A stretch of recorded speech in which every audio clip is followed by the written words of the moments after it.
Shalom, shalom, meus queridos irmãos, eu sou o pastor Paulo Nascimento. Como está a sua mente, como está o seu coração? E esse é mais um vídeo resposta aqui do canal falando de Bíblia. Nessa feita, eu quero agradecer aos meus irmãos que estão lá na Europa. E nesse momento, quem vai fazer a pergunta é o meu irmão Douglas, que está locado lá em Portugal, é bombeiro, trabalha lá, é brasileiro que vive na Europa e acompanha a nossa programação aqui do Falando de Bíblia, ou seja, falando de Bíblia em todas as partes do mundo. Olha que maravilha. Muito obrigado pelo carinho a todos os irmãos da Europa, Suíça, Portugal, Alemanha, Itália, Áustria, França. São irmãos que alguns eu tenho a oportunidade de conversar no meu dia a dia, já os conheço dentro do seu endereço, tive a oportunidade de ir lá algumas vezes. Obrigado a você que nos acompanha aí na Europa, aqui, desde o Brasil, o Falando de Bíblia. Vamos à pergunta do meu irmão Douglas? Vamos lá. Fala, pastor Paulo Nascimento, tudo bem? Aqui é Douglas, de Portugal, e eu tenho uma pergunta para fazer. Árvore de Natal, para quem é crente em Cristo Jesus, que procura viver a sã doutrina, é certo ou errado? Já ouvi muita coisa sobre isso, né? Tem gente que fala que não tem nada a ver, outros falam que não colocaria, e eu nunca ouvi uma base bíblica sobre essa questão. Árvore de Natal, na casa de quem é crente, na casa de quem é cristão mesmo, tá certo ou tá errado? Um abraço, fica na paz, Deus te abençoe. Então, meus queridos irmãos, vocês já devem terem ouvido muitas coisas sobre árvore de Natal, guirlanda, esse colorido que é o final de ano.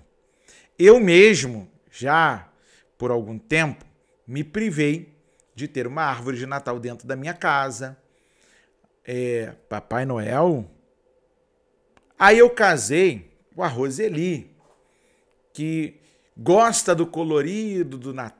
Aí fui sentar com ela, explicar sobre São Nicolau, sobre a árvore de Natal, e papapá e tal. E ela falou assim, você nunca leu a carta de Paulo aos Coríntios, pregador? Aí eu falei, vamos pensar diferente? E parte dessa pergunta do Douglas hoje, que eu vou responder aqui agora, eu faço uma autoanálise. Primeiro, será que nós fazemos esse autoavaliativo para todas as nossas questões da vida? Desde comprar uma roupa, um sapato, o alimento que nós colocamos dentro da nossa casa, nós verificamos quem colheu, quem plantou, quem vendeu, quem transportou, se o mercado que a gente comprou não acendeu uma vela para os seus ídolos, para poder vender muito, se a loja que a gente escolheu aquela roupa boa, bonita e da marca, que a gente tanto queria usar e que a gente se desgastou para comprar, se ele também não ofereceu a ídolos, porque parte dessa resposta está na carta de Paulo aos Coríntios. Como eu disse a você, por um tempo eu me privei, até que, sentando e sendo argumentado pela minha esposa, eu comecei a pensar de uma outra forma olhando para a Bíblia. Por quê? Aí você diz assim, pastor Paulo, o que você está querendo dizer? Olha o que a Bíblia vai dizer. Primeira carta de Paulo aos Coríntios, capítulo de número 10, o verso de número 23. Todas as coisas me são lícitas, mas nem todas as coisas convêm.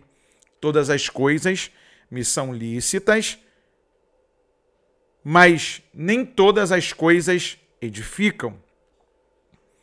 E aí entra, Paulo vai tirar uma dúvida sobre a questão da idolatria, porque como disse o nosso irmão, as pessoas contam um monte de história, e quando a gente chama essas coisas de pagãs, pagão era tudo aquilo que não estava associado ao crivo religioso da igreja oficial antiga, lá em Roma. Você sabia disso? Então tudo aquilo que era desassociado ao comportamento, ao estatuto, à regra de fé daquela igreja política, eles então chamavam de pagãos. E Paulo, vendo essa dificuldade entre os coríntios, também escreveu coisas ao respeito disso. Vamos ver? Verso de número 24 de 1 Coríntios, capítulo 10. ninguém busque o proveito próprio, antes cada um que é de outrem. Verso 25. Comei de tudo que se vende no açougue, sem perguntar nada, por causa da consciência. 26. Porque a terra é do Senhor e toda a sua plenitude. Verso 27. E se algum dos infiéis vos convidar e quiser dizer, comei de tudo que se puser diante de vós, sem nada perguntar por causa da consciência. Nesse final de ano, como em outros mais que já vivemos, quantas famílias entraram em colapso, em confusão, em choque, por conta de pensamentos diferentes.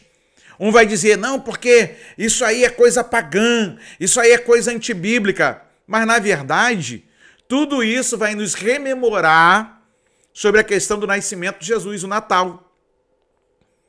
Você sabia disso? Aí a galera vai dizer assim, mas pastor, Jesus não nasceu no dia 25 de dezembro, mas o mundo separa um dia para comemorar o seu nascimento, ainda que não honre nos outros demais dias. Ah, mas a data é comercial. Também sei disso, campeão. Que a data é comercial. Mas é uma data que o mundo inteiro para reverenciá-lo. Ainda que de forma errada ou não. Desde o ateu, aquele que é espírita, aquele que é shintoísta, aquele que é budista, ao que é cristão, ao que é judeu, ao que comemora o Natal ou não, o mundo inteiro para dia 25 de dezembro. Você já ouviu a história que as guirlandas eram símbolos de sinalização para casas de prostituição antiga lá na Europa? E que toda casa que você visse na porta a guirlanda, você poderia adentrar sem fazer muitas perguntas, porque ali haviam pessoas que trabalhavam com o corpo. Mas de onde saiu isso? Paulo está dizendo aqui para nós que se alguém nos oferecer alguma coisa, ou se nós formos no açougue comprar, que a gente não pergunte essas coisas. Porque do Senhor é a terra e a sua plenitude, maior do que os ídolos. Ele não considera isso como nada. O problema é a nossa falsa religião, que ela aumenta no seu termômetro no final do ano, rechaçando uma árvore de Natal, um pisca-pisca, uma guirlanda na porta, mas a gente não trata com filtro as outras coisas que entram na nossa casa. Por exemplo, você já se parou para se perguntar quem é o criador do Facebook?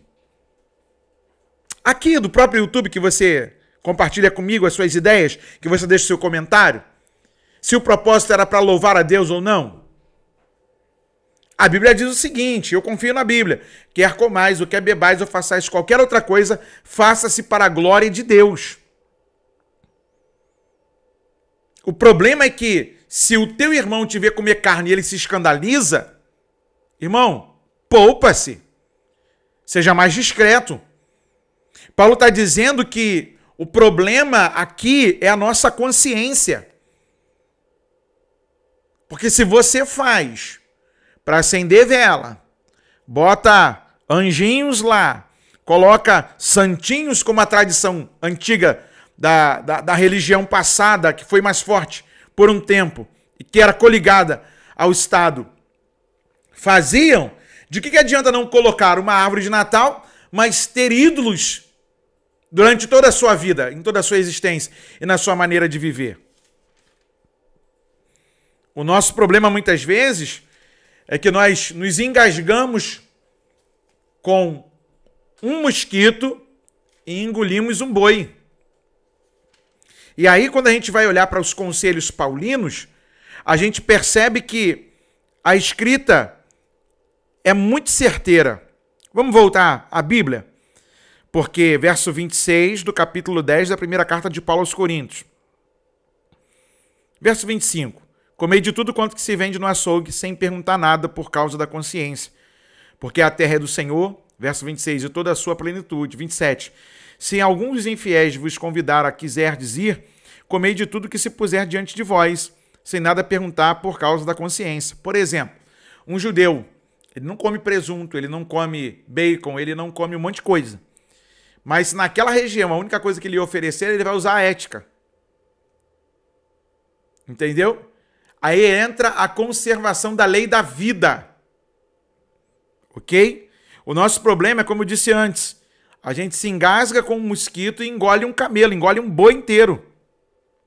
E a gente fica julgando o pecado, mas a gente não faz esse mesmo crivo para medir as outras coisas que adentram a nossa vida. E tem coisas que quando você vai perceber, já que você está falando que não pode árvore de Natal, eu vou te fazer um convite. Também exclua sua conta do Facebook. Porque quem é o idealizador do Facebook é um ateu. Você sabia disso? Vamos continuar no texto bíblico? Se algum dos infiéis vos convidar e quiser dizer, comei de tudo que se puser diante de vós, sem nada perguntar por causa da consciência. Por causa da consciência. Mas se alguém vos disser, isto foi sacrificado aos ídolos, não comais, por causa daquele que vos advertiu e por causa da consciência, porque a terra é do Senhor e toda a sua plenitude. Digo, porém, a consciência não a tua, mas a do outro, pois porque há de a minha liberdade ser julgada pela consciência de outrem, e se eu com a graça participo, porque sou blasfemado naquilo que dou graças, portanto, quer comais ou quer bebais, ou façais qualquer outra coisa, faça-se tudo para a glória de Deus. Portai-vos de modo que não deis escândalo nem aos judeus, nem aos gregos, nem à igreja de Deus, como também eu em tudo agrado a todos, não buscando o meu próprio proveito, mas o de muitos, para que assim se possam salvar. Conselho paulino do apóstolo Paulo, segundo as Escrituras. Como é que anda a sua consciência? Como é que andam as suas ações? É para louvor da glória de Deus ou para sua vaidade? É para a glória de Deus? Se nisso há algum louvor, nisso pensai. Agora, o problema é quando a gente pensa no nosso bem próprio, para nossa vaidade. E para que não haja problemas na sua casa, busque o senso comum. Porque a idolatria de lá não quer dizer que é a idolatria aqui. E aí a gente pode caminhar em paz e em segurança. Meu irmão Douglas, muito obrigado pelo assunto tão precioso. Nós vamos voltar a esse assunto uma vez mais, porque é um assunto delicado. E nós vamos falar um pouco da história desses apetrechos que a gente usa no final do ano para deixar o povo aqui inteirado do assunto. E aqui a gente segue os nossos vídeos falando de Bíblia.